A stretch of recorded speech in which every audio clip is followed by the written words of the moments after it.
I'd always known my wife Margery was odd. Her fixations weren't the average woman's, and her behavior at times sent shivers down my spine.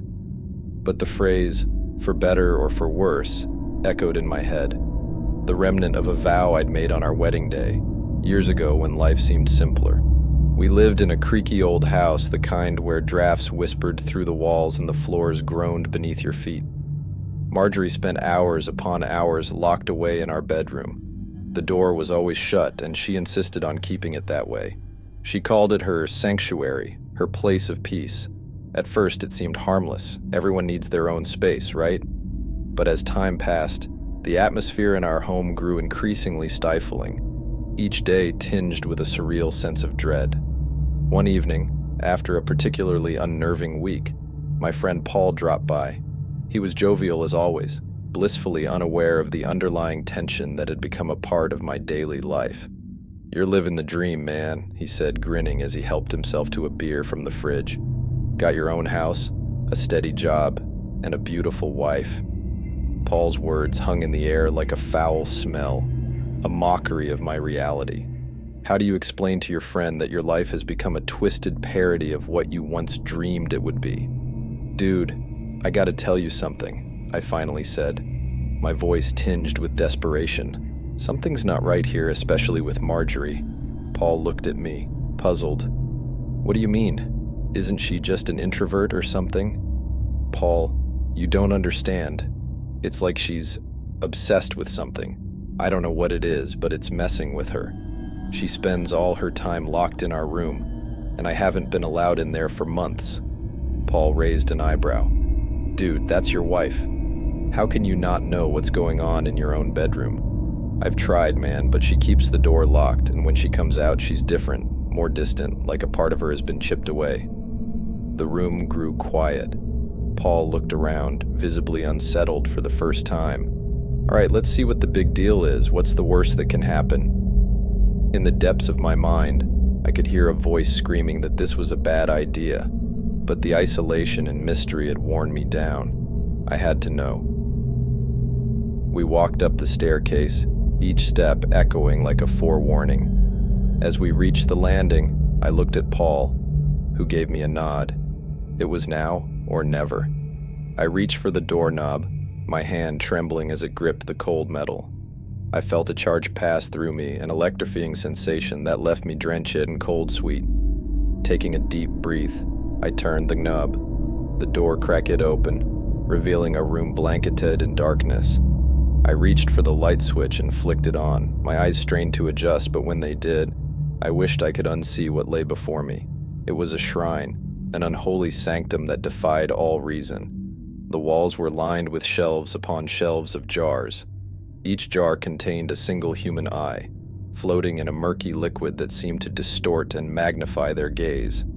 The eyes appeared to be looking at us, each one imbued with an aura of unspeakable torment. Paul gasped, choking on the words that failed to escape his lips. "Man, this is beyond twisted. Your wife needs help." My eyes darted around the room, refusing to settle on any single object for fear of what else they might find. And then I saw it.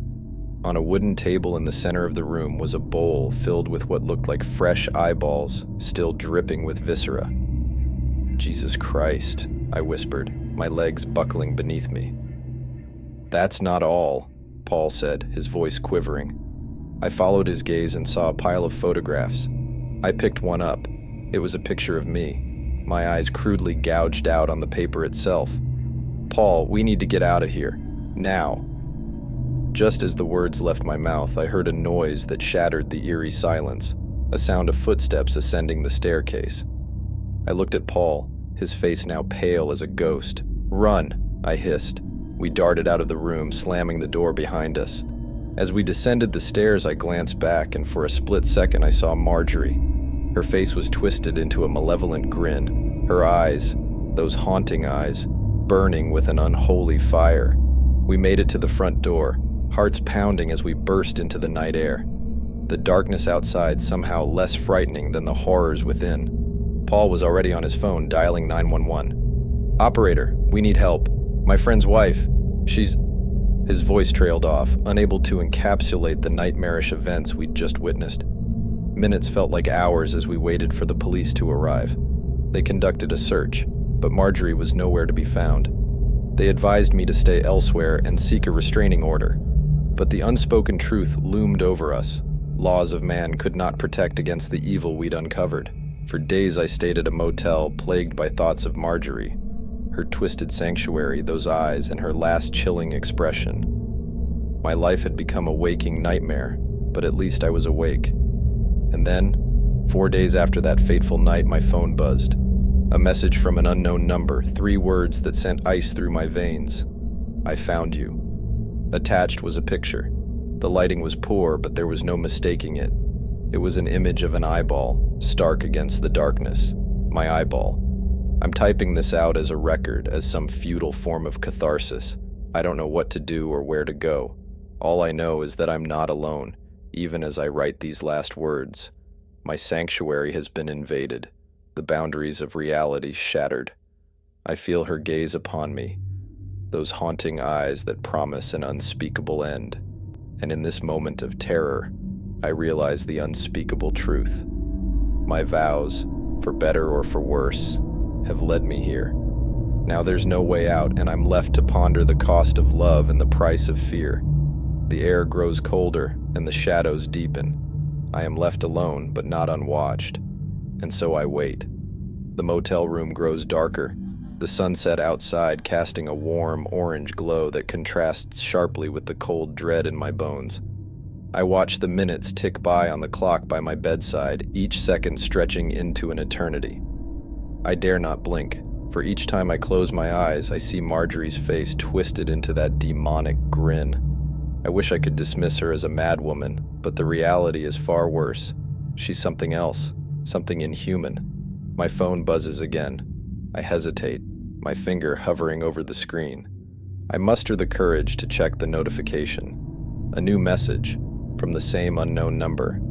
Eyes are the windows to the soul, dear. How many windows do you need? My stomach churns and I double-check the locks on the motel door. It's futile, I know. If Margery wants to get in, locks won't stop her. I pull the curtains closed and turn on every light in the room, filling the space with artificial brightness, an attempt to keep the growing darkness at bay. I sit on the edge of the bed, mind racing. The police have no leads on Margery's whereabouts. She's vanished into thin air. Family and friends have offered consolations, but no one can fathom the depth of the abyss I've stumbled into.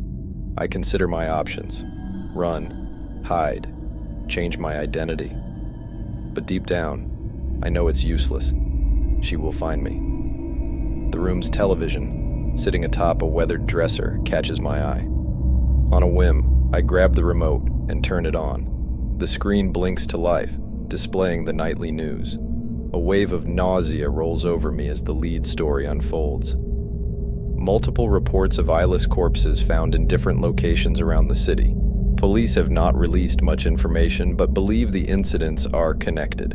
The victims are missing both eyes, surgically removed, it seems. I turn off the TV, my hands shaking uncontrollably.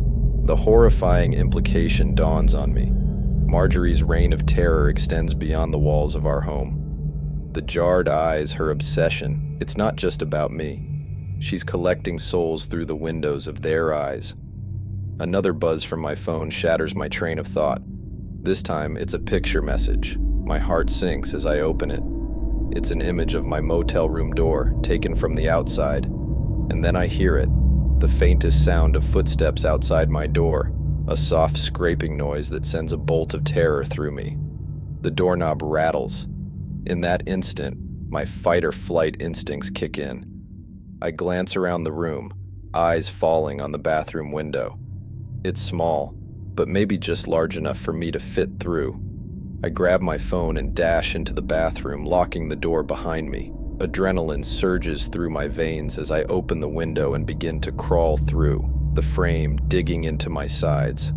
I fall onto the cold ground outside, gasping for air. I start to run, with no destination in mind. The darkened streets stretch out before me like a maze of despair.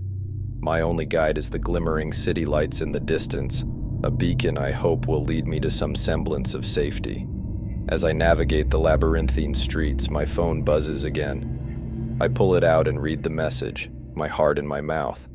Windows can be closed, my love, but doors are forever open between souls intertwined. I stop dead in my tracks. A chill washes over me, colder than the night air. I look up and find myself standing before our old house, the place where my nightmare began. The front door creaks open as if beckoning me to enter. The realization hits me like a ton of bricks. There's no escaping Margery. Our souls are bound by some sick, cosmic design, and as the door opens wider, revealing the abyss that awaits within, I understand that my only path is through the doorway into the depths of the unknown. As I step across the threshold, the house seems to sigh, the walls closing in like the jaws of some great beast. I feel her presence envelop me, filling the space with palpable dread. "Welcome home," I hear her whisper, the voice coming from everywhere and nowhere, echoing in the hollow chambers of my soul. And then darkness.